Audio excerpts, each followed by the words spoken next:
स्वागत है आपका दोस्तों बिहार न्यूज में। मैं हूं फिरदौस गनी और आप देख रहे हैं केडीबी लाइव। दोस्तों आज हो चुका है 8 अप्रैल 2026। तो आज की पूरे बिहार की टॉप न्यूज लेकर आए हैं आपके लिए। वीडियो शुरू करने से पहले आपसे एक रिक्वेस्ट है कि अगर आप पहली बार इस चैनल पर आए हैं तो चैनल को अभी आप सब्सक्राइब करके बेल आइकन को प्रेस कर दीजिए और साथ ही साथ वीडियो को लाइक कर दीजिए, अपने दोस्तों के साथ शेयर भी कीजिए। तो चलिए चलते हैं आज की खबरों की ओर। दोस्तों आज बिहार न्यूज की शुरुआत सबसे पहले करेंगे कि बिहार की राजनीति में अस्थिरता, नीतीश कुमार का इस्तीफा और संवैधानिक प्रश्न।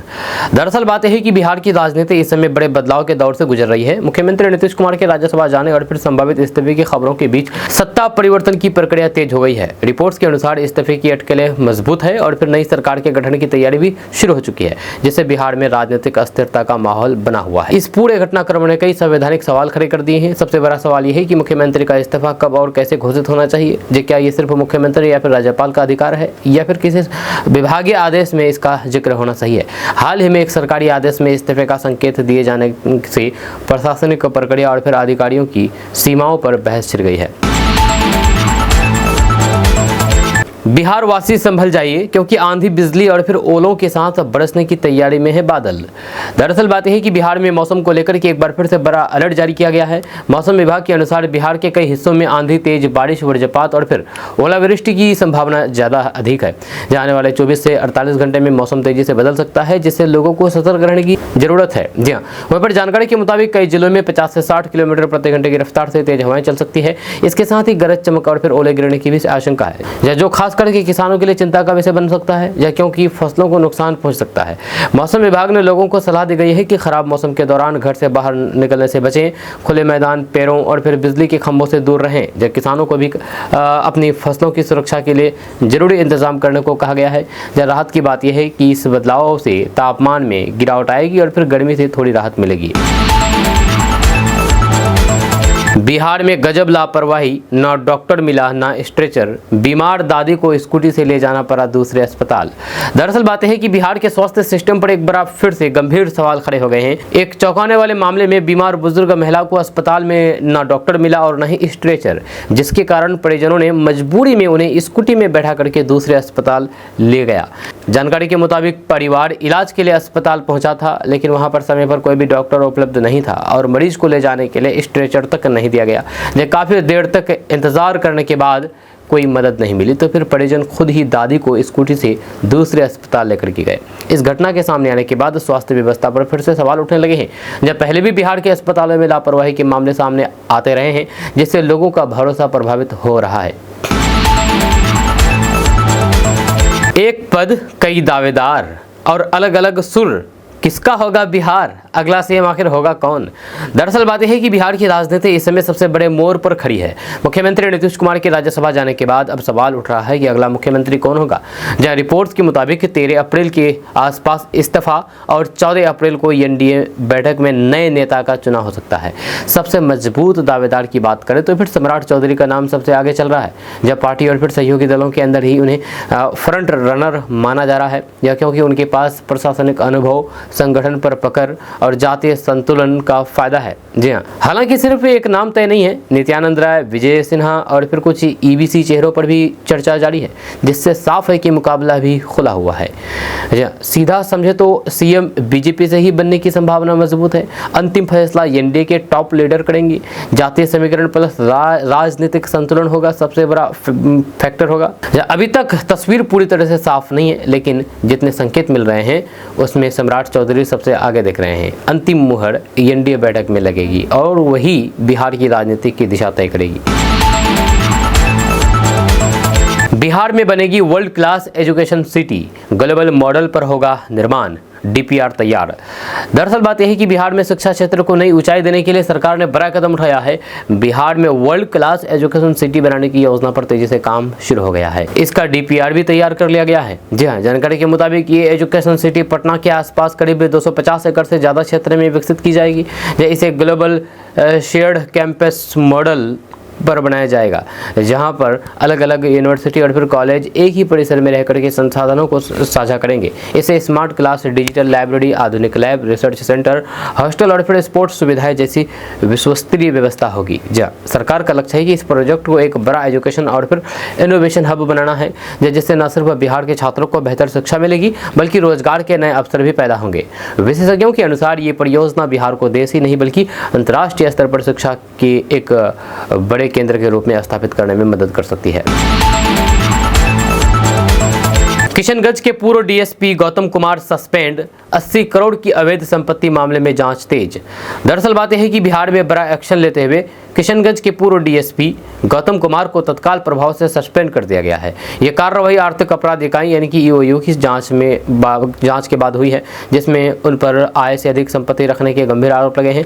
गृह विभाग ने उनके खिलाफ विभागीय कार्रवाई भी शुरू कर दी है। जांच में सामने आया है कि गौतम कुमार ने अपने पद का दुरुपयोग करके करीब 80 करोड़ रुपए तक की बेनामी संपत्ति जुटाए हैं। ये संपत्तियां सिर्फ उनके नाम पर ही नहीं बल्कि पत्नी, ससुराल, महिला मित्रों और फिर अन्य करीबी लोगों के नाम पर भी खरीदी गई थी। कई जगहों पर छापेमारी में जमीन, नकदी और फिर अन्य संपत्तियों के सबूत मिले हैं। ईओयू ने 31 मार्च को कई ठिकानों पर रेड की थी और फिर 6 अप्रैल को पटना में करीब 5 घंटे तक पूछताछ भी की गई। अब इस मामले में जांच और तेज कर दी गई है, जहां मनी लॉन्ड्रिंग सहित अन्य एंगल की भी जांच हो सकती है। अधिकारियों का कहना है कि आगे और बड़े खुलासे हो सकते हैं और दोषी पाए जाने पर कड़ी कार्रवाई तय है। बिहार में जमीन म्यूटेशन बंटवारे के नाम पर साइबर ठगी, जमीन मालिकों से लाखों की वसूली। दरअसल बात है कि बिहार में साइबर ठगों ने अब जमीन से जुड़े कामों को निशाना बनाना शुरू कर दिया है। जहां जमीन म्यूटेशन यानी कि दाखिल खारिज और बंटवारे के नाम पर लोगों से ठगी का बड़ा मामला सामने आया है, जहां पर जमीन मालिकों से लाखों रुपए की वसूली की जा रही है। जानकारी के मुताबिक ठग खुद को सरकारी कर्मचारी या फिर अधिकारी बताकर के लोगों को कॉल करते हैं और फिर कहते हैं कि उनका म्यूटेशन या फिर जमीन का काम अटका हुआ है, या फिर उसे जल्दी कराने के नाम पर ऑनलाइन पैसे ट्रांसफर करने के लिए दबाव बनाया जाता है। कई लोग झांसे में आकर के पैसे भेज देते हैं और फिर बाद में पता चलता है कि वह ठगी का शिकार हो गए हैं। प्रशासन ने लोगों को चेतावनी दी है कि म्यूटेशन या फिर जमीन से जुड़े किसी भी काम के लिए फ़ोन या फिर व्हाट्सएप पर मैसेज ना भेजें। ऐसे काम सिर्फ सरकारी पोर्टल या फिर कार्यालय के जरिए ही होते हैं। अगर कोई संदिग्ध कॉल आए तो फिर तुरंत पुलिस या फिर साइबर सेल को जानकारी दें, या ताकि किसी तरीके की ठगी पर रोक लगाई जा सके। अमरूद बनेगा किसानों की आय का मजबूत आधार, प्रति एकड़ 40,000 रुपये का अनुदान। दरअसल बात यह है कि बिहार के किसानों के लिए बागवानी में बड़ा अवसर सामने आया है, जहां बिहार सरकार अब अमरूद की खेती को बढ़ावा देने के लिए प्रति एकड़ करीब 40,000 रुपये तक का अनुदान दे रही है। इस योजना का उद्देश्य किसानों की आय बढ़ाना और फिर पारंपरिक खेती के साथ फल उत्पादन को मजबूत बढ़ावा देना है। जानकारी के मुताबिक सरकार किसानों को उन्नत किस्म के पौधे, तकनीक सहायता और फिर प्रशिक्षण भी उपलब्ध करा रही है, ताकि वे कम लागत में ज्यादा उत्पादन कर सके। अमरूद की खेती कम पानी में भी अच्छी होती है और फिर बाजार में इसकी मांग भी लगातार बनी रहती है, जिससे ये किसानों के लिए लाभकारी विकल्प बन सकता है। सरकार का मानना है कि अगर किसान बड़े पैमाने पर अमरूद की खेती अपनाते हैं तो फिर ये उनकी आय का अस्थायी स्रोत बन सकता है। इससे न सिर्फ खेती का दायरा बढ़ेगा बल्कि ग्रामीण अर्थव्यवस्था को भी मजबूत मिलेगी और फिर किसानों को बेहतर मुनाफा मिलेगा। पश्चिम बंगाल, असम, तमिलनाडु से केरल तक किसकी बनती दिख रही है सरकार? दरअसल बात है कि देश के 4 बड़े राज्य पश्चिम बंगाल, तमिलनाडु, केरल और फिर असम को लेकर के आए ताज़ा ओपिनियन पोल ने सियासी हलचल बढ़ा दी है। यह सर्वे के मुताबिक पश्चिम बंगाल में ममता बनर्जी की पार्टी को हल्की बढ़त दिख रही है, लेकिन बीजेपी कड़ी टक्कर दे रही है।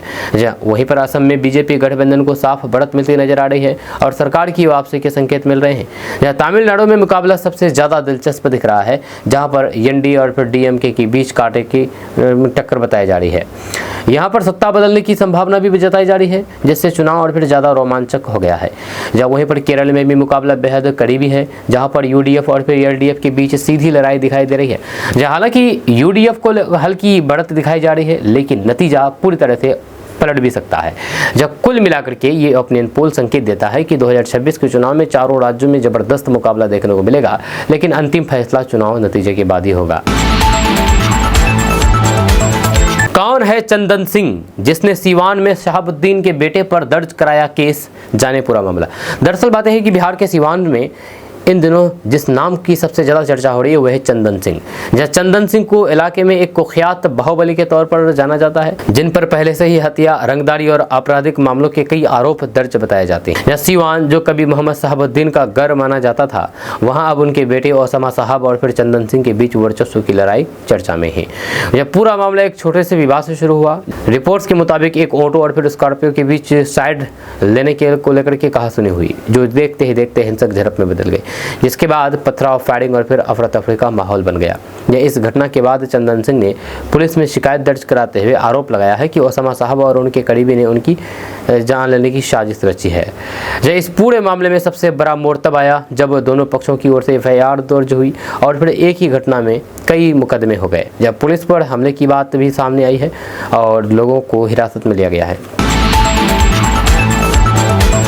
सीधे हाईवे से जुड़ेंगे बिहार के गांव। 1,21,000 ग्रामीण बसावटों को पक्की सड़कों से जोड़ने का काम हुआ पूरा। दरअसल बातें हैं कि बिहार के ग्रामीण इलाकों के लिए बड़ी खुशखबरी सामने आई है। बिहार में करीब 1,21,000 ग्रामीण बसावटों को पक्की सड़कों से जोड़ने का काम पूरा हो चुका है, जिससे अब गांव की सीधी कनेक्टिविटी मुख्य सड़कों और फिर हाईवे से हो गई है। इस पहल से ग्रामीण क्षेत्रों में आवागमन पहले के मुकाबले काफ़ी आसान हो जाएगा।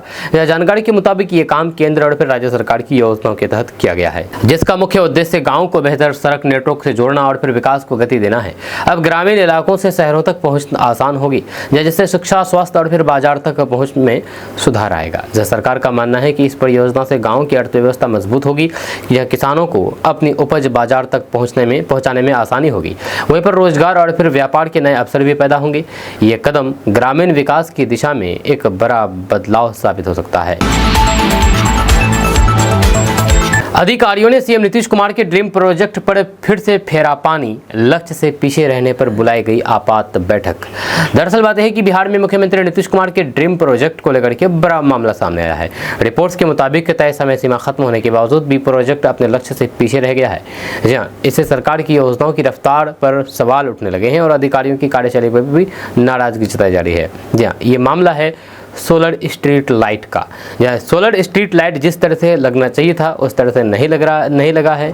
ग्रामीण इलाकों में जैसे कि पता है कि हर गांव में सोलर स्ट्रीट लाइट लगाने का वादा किया गया था, लेकिन अब तक पूरा नहीं हो पाया है। जानकारी के अनुसार कई विभागों की लापरवाही और फिर धीमी कार्यप्रणाली के कारण प्रोजेक्ट समय पर पूरा नहीं हो सका है। इस देरी ने न सिर्फ योजनाओं का फायदा लोगों तक पहुंचाने में बाधा आ रही है, बल्कि सरकार की छवि पर भी असर पड़ रहा है। बताया जा रहा है कि समीक्षा में कई खामियां पाई गई है, जिसके बाद प्रशासनिक स्तर पर हलचल तेज हो गई है। बिहार में 55 साल के बहनोई संग 26 साल की महिला फरार। पति बोला जल्दी लौटी तो रख लूंगा, नहीं तो फिर छोड़ दूंगा। दरअसल बातें हैं कि बिहार से एक हैरान कर देने वाला मामला सामने आया है, जहां पर 26 साल की एक महिला अपने ही 55 साल के बहनोई के साथ घर छोड़ करके फरार हो गई है। इस घटना के बाद इलाके में तरह तरह की चर्चाएं शुरू हो गई है और परिवार में भी तनाव का माहौल बना हुआ है। जानकारी के मुताबिक महिला और फिर उसके बहनोई के बीच काफी लंबे समय से नजदीकियां थी, जो बाद में रिश्ते में बदल गई। इसके बाद दोनों अचानक घर से गायब हो गए। जब ये बात सामने आई तो फिर परिवार वालों ने पुलिस को शिकायत दर्ज कराई और फिर दोनों की तलाश शुरू कर दी है। इस मामले में सबसे चौंकाने वाली बात यह रही कि महिला के पति ने कहा है कि अगर उसकी पत्नी जल्दी वापस आ जाती है तो फिर वो उसे अपने साथ में रखने को तैयार है, लेकिन देर होने पर वो कोई फैसला ले सकता है। फिलहाल पुलिस दोनों की तलाश में जुटी है और फिर पूरे मामले की जांच की जा रही है। खेती में बड़ा बदलाव, बिहार सरकार दे रही है सिंचाई यंत्रों पर 90% अनुदान, जाने कैसे उठाएं फायदा। दरअसल बात है कि बिहार के किसानों के लिए बड़ी खुशखबरी सामने आई है। बिहार सरकार की जल जीवन हरियाली योजना के तहत अब किसानों की सिंचाई से जुड़े हुए यंत्रों पर 90% तक अनुदान दिया जा रहा है। इस पहल का उद्देश्य खेती को आधुनिक बनाना, पानी की बचत करना और फिर किसानों की लागत को कम करना है, ताकि उनकी आय में बढ़ोतरी हो सके। जी हाँ, आपको जानकारी के मुताबिक इस योजना के तहत drip irrigation, sprinkler, solar pump और फिर अन्य आधुनिक सिंचाई उपकरणों पर भारी सब्सिडी दी जा रही है। इससे किसानों को कम पानी में ज़्यादा उत्पादन करने में मदद मिलेगी और फिर सूखे की स्थिति में भी खेती प्रभावित नहीं होगी। खास करके छोटे और फिर सीमांत किसानों को इस योजना का सबसे ज़्यादा फायदा मिलेगा। इस योजना का लाभ उठाने के लिए किसानों को कृषि विभाग की आधिकारिक वेबसाइट या फिर नजदीकी कृषि कार्यालय में आवेदन करना होगा। आवेदन के साथ जमीन के कागजात, आधार कार्ड और फिर बैंक का खाता विवरण देना जरूरी है। सरकार का कहना है कि इस योजना से खेती में बड़ा बदलाव आएगा और फिर बिहार के किसान तकनीक से मजबूत होगा। बिहार के छात्रों के लिए बड़ी खुशखबरी, सरकार ने विदेश में उच्च शिक्षा के लिए स्कॉलरशिप योजना की लागू। दरअसल बात यह है कि बिहार के छात्रों के लिए सरकार ने बड़ा कदम उठाया है, जहां अब बिहार के प्रतिभाशाली छात्रों को विदेश में पढ़ाई करने का मौका मिलेगा, क्योंकि सरकार ने विदेश उच्च शिक्षा स्कॉलरशिप योजना लागू कर दी है। इस योजना का उद्देश्य आर्थिक रूप से कमजोर लेकिन मेधावी छात्रों को ग्लोबल स्तर की शिक्षा दिलाना है। जानकारी के मुताबिक इस स्कॉलरशिप के तहत छात्रों को ट्यूशन फीस, रहने खाने का खर्च और यात्रा खर्च तक की सुविधा दी जाएगी। यानी कि जो छात्र विदेश में पढ़ाई करना चाहते हैं लेकिन आर्थिक कारणों से नहीं जा पाते थे, उनके लिए ये योजना गेम चेंजर साबित हो सकती है। इस योजना का लाभ लेने के लिए छात्रों को कुछ शर्तें पूरी करनी होगी, जैसे कि अच्छे अंक, चयनित कोर्स और फिर यूनिवर्सिटी में एडमिशन। सरकार का कहना है कि इससे बिहार के छात्रों को अंतर्राष्ट्रीय स्तर पर पहचान मिलेगी और फिर राज्य का शैक्षणिक स्तर भी ऊंचा होगा। चोर मचाए शोर, मांझी का हमला, कहा बालू शराब माफिया सब तेजस्वी के लोग।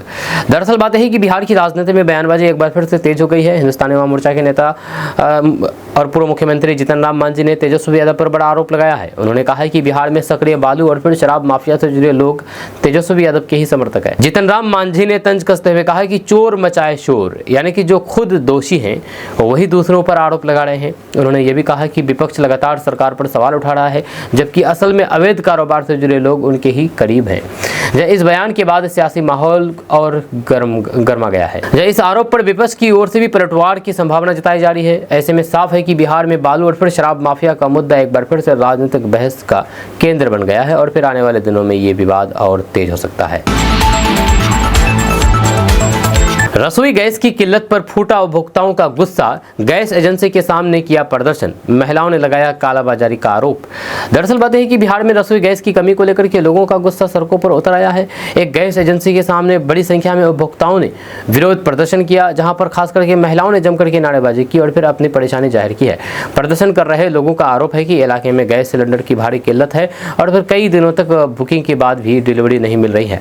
जब वहीं पर महिलाओं ने एजेंसी पर कालाबाजारी करने का आरोप लगाते हुए कहा कि सिलेंडर खुले बाजार में ज्यादा कीमत पर बेचे जा रहे हैं, जबकि आम उपभोक्ताओं को समय पर गैस नहीं मिल रही है। इस घटना के बाद स्थानीय प्रशासन हरकत में आया और फिर मामले की जांच शुरू कर दी है। अधिकारियों ने आश्वासन दिया है कि अगर कालाबाजारी या गड़बड़ी पाई गई तो फिर सख्त कार्रवाई की जाएगी। फिलहाल लोगों की मांग है कि जल्द से जल्द गैस की आपूर्ति सामान्य की जाए ताकि उन्हें रोजमर्रा की दिक्कतों से राहत मिल सके। इस बड़े राज्य में सिर्फ 8 सीटों पर सिमट सकती है बीजेपी, इस ओपिनियन पोल में बड़ी टेंशन। दरअसल बात है कि देश की राजनीति में हलचल मचा देने वाला एक नया ओपिनियन पोल सामने आया है, जिसमें दावा किया गया है कि एक बड़े राज्य में बीजेपी की सीटें घट करके सिर्फ 8 तक सिमट सकती है। इस रिपोर्ट के बाद सियासी गलियारों में चर्चा तेज हो गई है कि पार्टी के लिए चिंता बढ़ गई है। जो ओपिनियन पोल के मुताबिक राज्य में विपक्षी दलों का गठजोड़ मजबूत होता दिख रहा है, जिससे बीजेपी को कड़ी टक्कर मिल सकती है। वोट शेयर में बदलाव और फिर स्थानीय मुद्दों के कारण चुनावी समीकरण बदलते नजर आ रहे हैं। हालांकि ये सिर्फ अनुमान है और वास्तविक नतीजे चुनाव के बाद ही सामने आएंगे। राजनीतिक जानकारों का मानना है कि ऐसे सर्वे अक्सर माहौल बनाने का काम करते हैं, लेकिन उन्हें पूरी तरह अंतिम सच नहीं माना जा सकता। अब देखना होगा कि बीजेपी इस चुनौती से कैसे निपटती है और फिर चुनाव में अपनी स्थिति को मजबूत करने के लिए क्या रणनीति अपनाती है। सीमांचल में चल रहा था फर्जी आधार कार्ड का बड़ा खेल, यूपी और बंगाल से जुड़े तार, ऐसे होता था पूरा फर्जीवाड़ा। दरअसल बात है कि बिहार के सीमांचल इलाके से एक बड़े फर्जीवाड़े का खुलासा हुआ है, जहां पर नकली आधार कार्ड बनाने का संगठित नेटवर्क चल रहा था। जांच में सामने आया है कि इस गिरोह के तार सिर्फ बिहार तक सीमित नहीं थे, बल्कि उत्तर प्रदेश और फिर पश्चिम बंगाल तक फैले हुए थे, जिससे ये मामला और गंभीर हो गया है। जानकारी के मुताबिक आरोपी लोग असली दस्तावेजों में हेराफेरी करके फर्जी पहचान तैयार कर रहे थे। आधार कार्ड बनाने के लिए दूसरे लोगों को फोटो और फिर जानकारी का इस्तेमाल किया जाता था, जिससे नकली पहचान बना करके कई तरीके के गैर कानूनी काम किए जा रहे थे। इस पूरे काम में टेक्नोलॉजी का भी बड़े स्तर पर काम इस्तेमाल किया जा रहा था। पुलिस और संबंधित एजेंसियों ने कार्रवाई करते हुए इस नेटवर्क के कई लोगों को पकड़ा है और फिर उपकरण भी जब्त किए हैं। फिलहाल जांच जारी है और ये पता लगाने की कोशिश की जा रही है कि इस गिरोह से और कौन कौन लोग जुड़े हैं। इस खुलासे के बाद प्रशासन ने लोगों से अपील की है कि वे अपने दस्तावेजों की सुरक्षा को लेकर के सतर्क रहें और किसी भी संदिग्ध गतिविधि की जानकारी तुरंत दें। कहीं आप भी तो नहीं खा रहे हैं इंजेक्शन वाली लौकी? खरीदते समय इन 4 तरीकों से करें असली नकली की पहचान। दरअसल बात यह है कि आजकल बाजार में सब्जियों को जल्दी बड़ा और फिर चमकदार दिखाने के लिए इंजेक्शन या फिर केमिकल का इस्तेमाल किया जा रहा है। खास करके लौकी जैसी सब्जियों में ये खतरा ज़्यादा दिखाया जा रहा है, जो सेहत के लिए नुकसानदायक हो सकता है। इसलिए खरीदते समय थोड़ी सावधानी बहुत ज़रूरी है। जब पहचान के लिए सबसे पहले लौकी की सतह और रंग पर ध्यान दें। अगर लौकी बहुत ज़्यादा चमकदार, एकदम चिकनी और फिर असामान्य रूप से बड़ी दिखे तो शक करें। दूसरी बात, अगर लौकी को दबाने पर वह ज़रूरत से ज़्यादा मुलायम लगे या उसमें पानी जैसा कुछ निकलता दिखे तो फिर ये केमिकल इस्तेमाल का संकेत हो सकता है। इसके अलावा लौकी को काटने पर उसका अंदरूनी हिस्सा भी पहचान बताता है। अगर बीज बहुत बड़े, रंग अजीब या फिर गंध अलग लगे तो फिर ऐसी सब्जी ना लें। हमेशा ताज़ी, हल्की, खुदरी और प्राकृतिक दिखने वाली लौकी ही खरीदें। कोशिश करें कि भरोसेमंद दुकानदार या फिर लोकल मंडी से ही सब्जी लें ताकि सेहत से कोई समझौता ना करना पड़े। कन्फ्यूजन खत्म, बिहार का अगला मुख्यमंत्री तय, इस नाम पर लगी मुहर, 15 को शपथ की तैयारी। दरअसल बात यह है कि बिहार की राजनीति में लंबे समय से चल रहे मुख्यमंत्री को लेकर के सस्पेंस अब खत्म होने की चर्चा शुरू हो गई है। रिपोर्ट्स के मुताबिक सम्राट चौधरी के नाम पर सहमति बनने की बात सामने आ रही है और उन्हें अगला मुख्यमंत्री बनाया जा सकता है। जानकारी के अनुसार एनडीए के अंदर इस नाम पर सहमति बनने के बाद अब 15 अप्रैल को शपथ ग्रहण की तैयारी भी शुरू कर दी गई है। हालांकि अभी तक कोई भी आधिकारिक घोषणा नहीं हुई है, लेकिन राजनीतिक हलकों में इसे लगभग तय माना जा रहा है। बताया जा रहा है कि यह फैसला जातीय संतुलन और फिर राजनीतिक समीकरण को ध्यान में रखते हुए रखकर के लिया गया है। अगर सब कुछ तय योजना के अनुसार हुआ तो फिर बिहार को जल्द नया मुख्यमंत्री मिल सकता है और राज्य की राजनीति में बड़ा बदलाव देखने को मिलेगा। बिहार में जीविका दीदियों को मिली नई जिम्मेदारी, बिजली कार्यालयों के लिए करेंगी ये काम। दरअसल बात है कि बिहार में महिला सशक्तिकरण की दिशा में एक और बड़ा कदम उठाया गया है। अब जीविका से जुड़ी महिलाओं को बिजली विभाग में नई जिम्मेदारी दी गई है। इस पहल के तहत जीविका दीदियां अब बिजली कार्यालयों में विभिन्न कार्यों में सहयोग करेगी। जानकारी के मुताबिक इन महिलाओं को साफ सफाई, मेंटेनेंस और फिर कार्यालय से जुड़े हुए सहायक कार्य दिए गए हैं। इससे बिजली कार्यालयों की व्यवस्था बेहतर होगी और फिर साथ ही ग्रामीण महिलाओं को रोजगार का अस्थायी समाधान भी मिलेगा। सरकार का मानना है कि इस कदम से न सिर्फ महिलाओं की आय बढ़ेगी बल्कि सरकारी सेवाओं की गुणवत्ता में भी सुधार आएगा। अगर ये मॉडल सफल रहता है तो फिर इसे अन्य विभागों में भी लागू किया जा सकता है, जिससे और अधिक महिलाओं को रोजगार का मौका मिलेगा। तेजस्वी यादव ने बिहार सरकार से पूछा सवाल, 40,000 करोड़ की काली कमाई का जिम्मेदार कौन? दरअसल बात यह है कि बिहार की राजनीति में शराबबंदी को लेकर के एक बार फिर से बड़ा विवाद खड़ा हो गया है। तेजस्वी यादव ने बिहार सरकार पर गंभीर आरोप लगाते हुए कहा है कि शराबबंदी के बावजूद भी बिहार में करीब 40,000 करोड़ रुपए की काली कमाई हो रही है। उन्होंने सरकार से सीधा सवाल किया है कि इस अवैध कारोबार के लिए जिम्मेदार कौन है। तेजस्वी यादव का कहना है कि अगर बिहार में पूर्ण शराबबंदी लागू है तो फिर इतनी बड़ी मात्रा में अवैध शराब का कारोबार कैसे चल रहा है। उन्होंने आरोप लगाया है कि इस पूरे सिस्टम में बड़े स्तर पर भ्रष्टाचार हो रहा है। प्रशासन की मिलीभगत के बिना ये संभव नहीं है। इस बयान के बाद सियासी माहौल और गर्मा गया है। जहां पर विपक्ष लगातार सरकार को घेर रही है, वहीं पर सत्ताधारी दल इन आरोपों को राजनीतिक बयानबाजी बता रहे हैं। साफ है कि शराबबंदी का मुद्दा एक बार फिर से बिहार की राजनीति का बड़ा केंद्र बन गया है और आने वाले समय में इस पर बहस और तेज होने वाली है। बिहार के बक्सर से अनोखी प्रेम कहानी, 2 महिलाओं ने ही आपस में रचा ली शादी, इलाके में चर्चा तेज। दरअसल बात है कि बिहार के बक्सर जिला से एक दिलचस्प और चर्चा में आई प्रेम कहानी सामने आई है, जहां पर 2 महिलाओं ने ही आपस में ही शादी कर ली है। 2 महिला, इनमें से एक महिला पहले से शादीशुदा बताई जा रही है जबकि दूसरी अविवाहित है। इस खबर के सामने आते ही इलाके में तरह तरह की चर्चाएं शुरू हो गई है। जानकारी के मुताबिक दोनों के बीच पहले दोस्ती हुई, फिर जो धीरे धीरे प्यार में बदल गई। इसके बाद दोनों ने समाज की परंपराओं से अलग जाकर के साथ रहने का फैसला किया और मंदिर में एक दूसरे को माला पहना करके शादी कर ली। इस घटना ने समाज में बहस छेड़ दी है। जब कुछ लोग इसे व्यक्तिगत स्वतंत्रता और प्रेम का मामला बता रहे हैं तो वहीं पर कुछ लोग इसे सामाजिक मान्यताओं के खिलाफ मान रहे हैं। फिलहाल इस मामले में कोई आधिकारिक शिकायत दर्ज नहीं हुई है, लेकिन ये घटना पूरे इलाके में चर्चा का विषय बनी हुई है। दोस्तों अभी हम बात करेंगे दिलखुश कुमार की, जो बिहार के रहने वाले हैं और सब्जी बेचते थे लेकिन आज करोड़ों की कंपनी खड़ी कर दी है। इसकी प्रेरणादायक यात्रा के बारे में बात करेंगे। दरअसल बात है कि बिहार के रहने वाले दिलखुश कुमार की कहानी आज लाखों युवाओं के लिए प्रेरणा बन चुकी है। एक ऐसा समय था जब वो सड़क किनारे सब्जी बेच करके अपना गुजारा करते थे, लेकिन आज उन्होंने मेहनत और फिर लगन के दम पर करोड़ों की कंपनी खड़ी कर दी है। जहाँ जानकारी के मुताबिक दिलखुश कुमार का बचपन काफ़ी संघर्ष भरा रहा है। आर्थिक तंगी के कारण उन्हें पढ़ाई के साथ साथ काम भी करना पड़ा, लेकिन उन्होंने कभी हार नहीं मानी और लगातार कुछ बड़ा करने का सपना देखा। बाद में उन्होंने टेक्नोलॉजी और स्टार्टअप की दुनिया में कदम रखा और अपनी कंपनी की शुरुआत की। धीरे धीरे उनकी कंपनी ने रफ्तार पकड़ी और आज ये करोड़ों का कारोबार बन चुकी है। उनकी सफलता की सबसे बड़ी खासियत यह है कि उन्होंने छोटे स्तर से शुरुआत करके बड़े मुकाम तक पहुंचने का सफल तय किया है। जी हाँ, उनकी कहानी ये साबित करती है कि अगर मेहनत और फिर जुनून हो तो फिर किसी भी मुश्किल को पार करके सफलता हासिल की जा सकती है। आपको बता दो कि दिलखुश कुमार की कंपनी है जो राइड बुक करते हैं, यानी कि अगर आपको किशनगंज से पटना, पूर्णिया से पटना, पटना से पूर्णिया, पटना से दिल्ली जाना होता है तो फिर ये गाड़ी प्रोवाइड कराते हैं। अब इसकी कंपनी करोड़ों रुपए की बन गई है। मछली पालकों के लिए बड़ी खुशखबरी। मछली पालन को तालाब खोदने पर 50 से 80% तक का अनुदान। डॉक्टर प्रेम कुमार। दरअसल बात है कि बिहार के किसानों और फिर मछुआरों समुदाय के लिए बड़ी खुशखबरी सामने आई है। विधानसभा अध्यक्ष डॉक्टर प्रेम कुमार ने बताया है कि बिहार में मछली पालन को बढ़ावा देने के लिए तालाब निर्माण पर 50 से 80% तक अनुदान दिया जा रहा है। इसका मकसद ग्रामीण इलाकों में रोजगार बढ़ाना और लोगों को आत्मनिर्भर बनाना है। यह जानकारी के मुताबिक सरकार सिर्फ अनुदान ही नहीं दे रही, बल्कि मुफ्त प्रशिक्षण, तकनीकी सहायता और डिजिटल सेवाएं भी उपलब्ध करा रही है। इसके लिए कॉमन सर्विस सेंटर यानी कि CSC बनाए जा रहे हैं, जहां से मछुआरों को योजनाओं का सीधा लाभ मिलेगा। साथ ही साथ मत्स्य किसान क्रेडिट कार्ड जैसी सुविधाएं भी दी जा रही है, जिससे वे आसानी से लोन ले सकेंगे।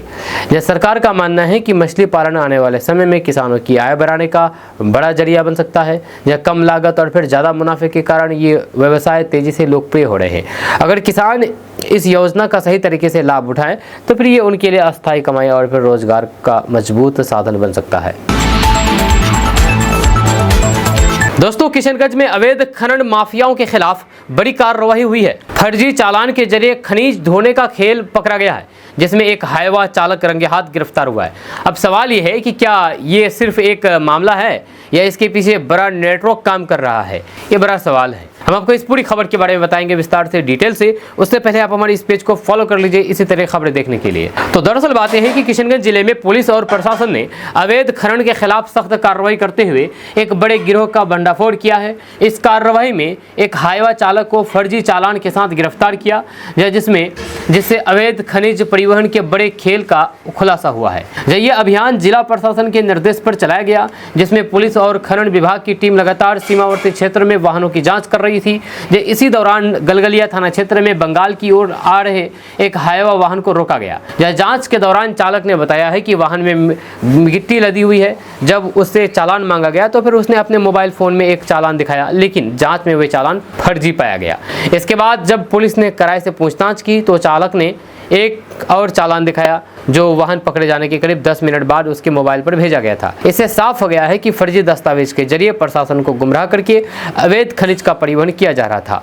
पुलिस ने तुरंत कार्रवाई करते हुए वाहन को जब्त कर लिया है और फिर चालक अजय दयाल को गिरफ्तार कर लिया गया है, जो कि झारखंड के गिरिडीह जिले का रहने वाला है। इस मामले में गलगलिया थाना में केस दर्ज कर लिया गया है, जब पुलिस ने चालक के साथ साथ वाहन मालिक और फिर इस पूरे नेटवर्क से जुड़े अन्य अज्ञात लोगों के खिलाफ भी मामला दर्ज किया गया है। अधिकारियों का कहना है कि ये सिर्फ एक कड़ी है और इसके पीछे बड़े स्तर पर अवैध खनन का नेटवर्क सक्रिय हो सकता है।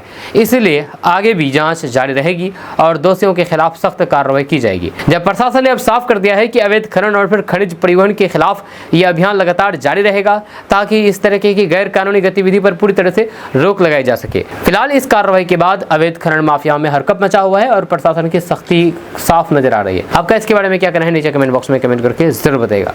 मिलते हैं नेक्स्ट वीडियो के साथ, तब तक के लिए जय हिंद जय भारत।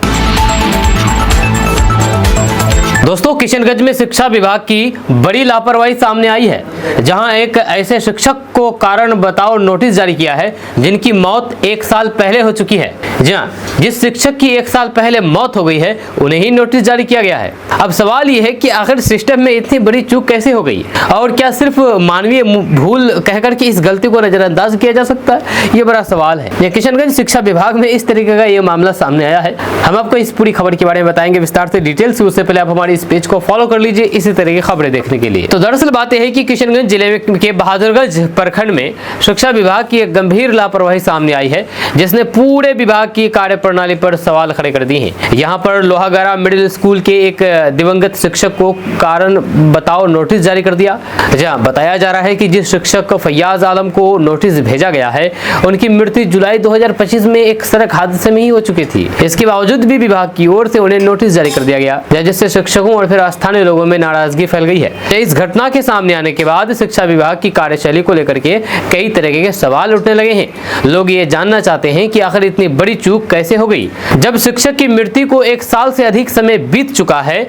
मामले पर प्रखंड शिक्षा पदाधिकारी मृणाल सेन ने सफाई देते हुए कहा कि ये गलती ई शिक्षा कोष पोर्टल में नाम अपडेट नहीं होने के कारण हुई है। उन्होंने इसे एक मानवीय भूल बताया है और कहा है कि विभाग के कर्मचारियों को इस बात की जानकारी नहीं थी कि शिक्षक का निधन हो चुका है। अधिकारियों के अनुसार अब इस गलती को सुधारने के लिए जिला स्तर पर पहल की गई है, जब पोर्टल से संबंधित शिक्षक का नाम हटाने की प्रक्रिया शुरू कर दी गई है, ताकि भविष्य में ऐसी घटना दोबारा ना हो सके।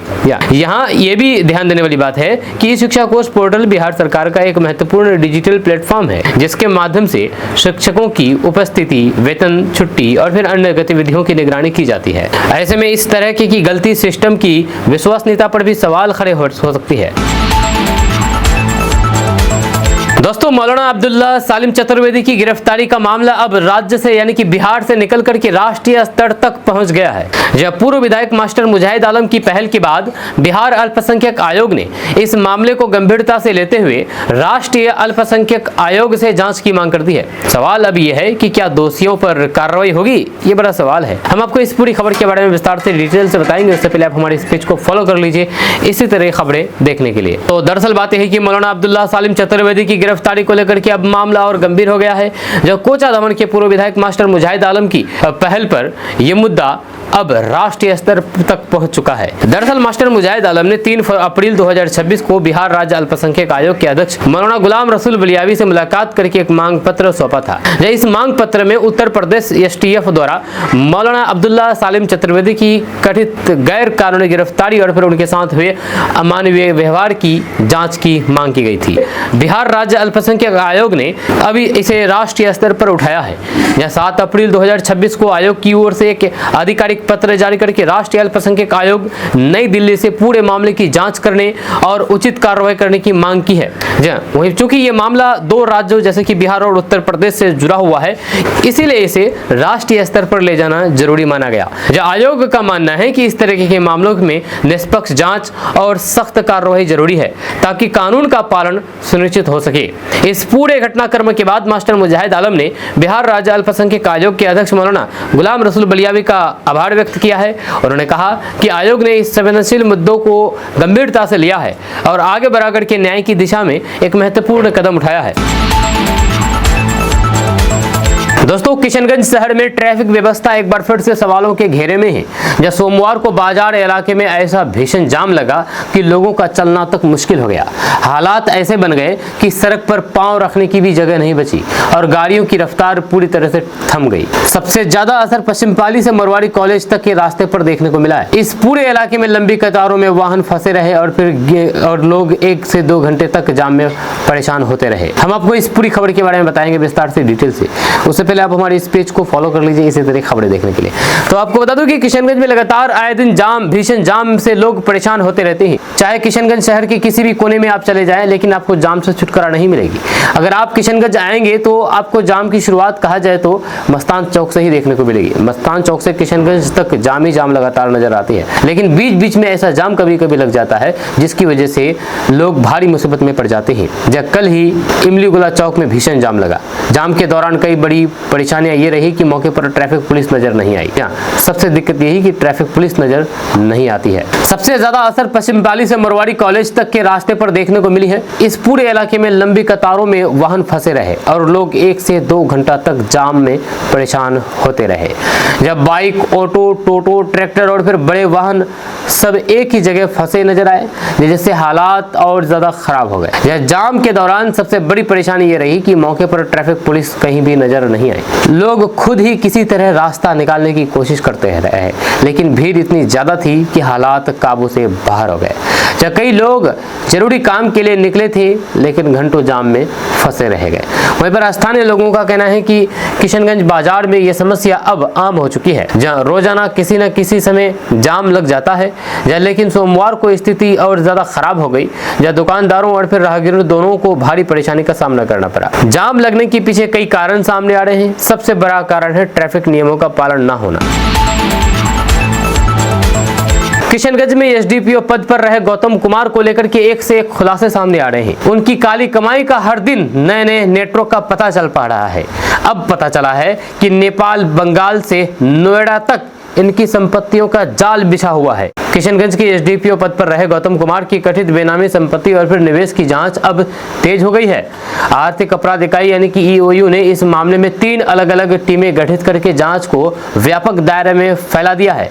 ईओयू ने सोमवार को पटना कार्यालय में आने का नोटिस दिया। जब सूत्रों के अनुसार एसडीपीओ की नेपाल और पश्चिम बंगाल में संपत्तियां मिले सूत्रों के अनुसार एसडीपीओ की नेपाल और पश्चिम बंगाल में संपत्तियों के मिले सुराग के आधार पर वहां के स्थानीय प्रशासन से भी संपर्क किया गया। हम आपको इस पूरी खबर के बारे में बताएंगे विस्तार से, डिटेल से। उससे पहले आप हमारे इस पेज को फॉलो कर लीजिए इसी तरह खबरें देखने के लिए। वहीं पर आपको बता दूं कि टीम एडिशनल एसपी के नेतृत्व में किशनगंज में कैंप कर रही है, जो किशनगंज और फिर पूर्णिया में चिन्हित संपत्तियों का सत्यापन कर रही है। दूसरी टीम को जल्द ही दिल्ली भेजा जाएगा।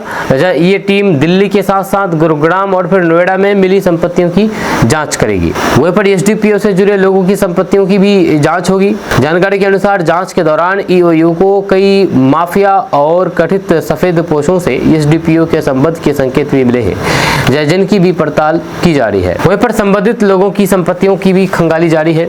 जांच में यह भी सामने आया है कि एसडीपीओ की एक घरेलू महिला सहयोगी का नाम भी कुछ संपत्तियां दर्ज है। इन पहलुओं की भी जांच की जा रही है।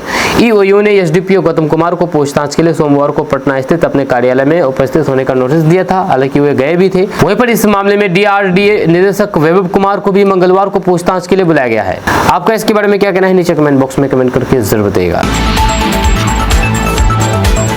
दोस्तों, किशनगंज में स्वास्थ्य व्यवस्था में हालात बदलने वाले हैं, क्योंकि 6 सीएचसी हेल्थ सेंटर मॉडल बनने वाला है। आपको बता दूं कि किशनगंज में अब इलाज के लिए बाहर जाना भटकना कम हो सकता है।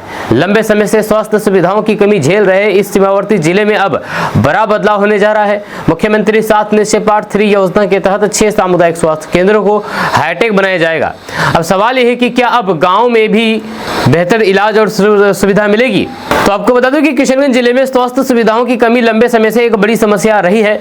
जब गंभीर बीमारी प्रसव हो या फिर किसी भी आपात स्थिति में मरीजों को बेहतर इलाज के लिए दूसरे शहरों का रुख करना पड़ता था अभी तक, लेकिन अब इस स्थिति को बदलने की दिशा में बड़ा कदम उठाया गया है। मुख्यमंत्री 7 निश्चय पाठ 3 योजना के तहत किशनगंज जिले में 6 सामुदायिक स्वास्थ्य केंद्रों को मॉडल हेल्थ सेंटर के रूप में विकसित किया जाएगा। इसमें ठाकुरगंज, बहादुरगंज, दिगल बैंक, टेरागाछ, कोचाधामन और पोठिया के सीएचसी शामिल है। जहां वहीं पर स्वास्थ्य विभाग के अनुसार इन सभी केंद्रों को आधुनिक सुविधाओं से लैस किया जाएगा, ताकि ग्रामीण क्षेत्रों में ही बेहतर और गुणवत्तापूर्ण इलाज उपलब्ध हो सके। इससे हजारों लोगों को सीधा फायदा मिलेगा, जिन्हें छोटी छोटी समस्याओं को लेकर भी जिला मुख्यालय जाना पड़ता था। इन मॉडल हेल्थ सेंटरों में सबसे ज्यादा ध्यान लेबर रूम को अत्याधुनिक बनाने पर दिया जा रहा है। यहाँ autoclave, LED light, suction machine, filter doppler, phototherapy unit और फिर रेडियंट वार्मर जैसी आधुनिक मशीनें लगाई जाएगी। इसके अलावा मल्टी पैरामीटर मॉनिटर और एलडीआर बेड की भी व्यवस्था होगी, जिससे सुरक्षित प्रसव सुनिश्चित किया जा सकेगा। यह सिर्फ प्रसव ही नहीं बल्कि ऑपरेशन की सुविधाओं को भी मजबूत किया जाएगा। जनरल और इमरजेंसी ऑपरेशन थिएटर में anaesthesia work station, hydraulic operation table, defibrillator और फिर अन्य जरूरी उपकरण लगाए जाएंगे।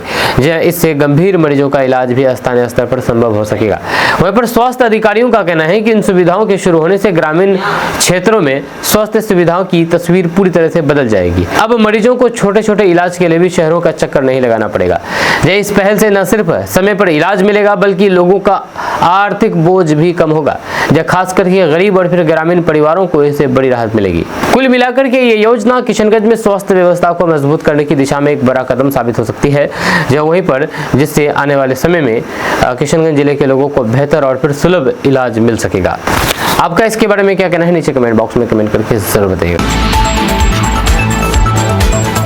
दोस्तों युद्ध तो चल रहा है ईरान और इजराइल अमेरिका के बीच, लेकिन इसका असर किशनगंज तक पहुंच गया है। यह खाड़ी देशों से बड़ी संख्या में मजदूर वापस लौट रहे हैं। जहां अब उनके सामने सबसे बड़ा सवाल है रोजगार का।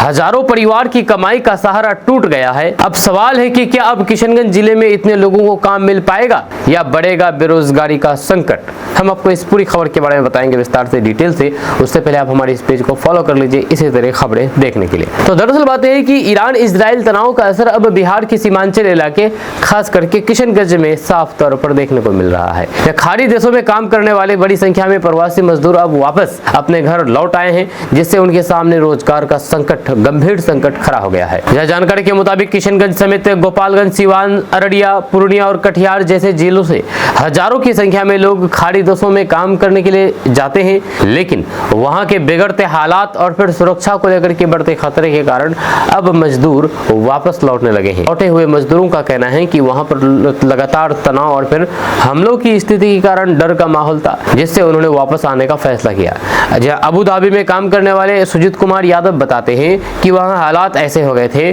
कि हर वक्त डर बना रहता था, परिवार भी लगातार चिंता में रहता था, इसलिए उन्होंने वापस घर लौटना ही बेहतर समझा। इसी तरह कतर, दुबई, अन्य देशों में भी प्लम्बर, मजदूर और फिर कारीगर बड़ी संख्या में वापस लौट रहे हैं। इनमें से ज्यादातर लोग अब दोबारा बाहर नहीं जाना चाहते हैं,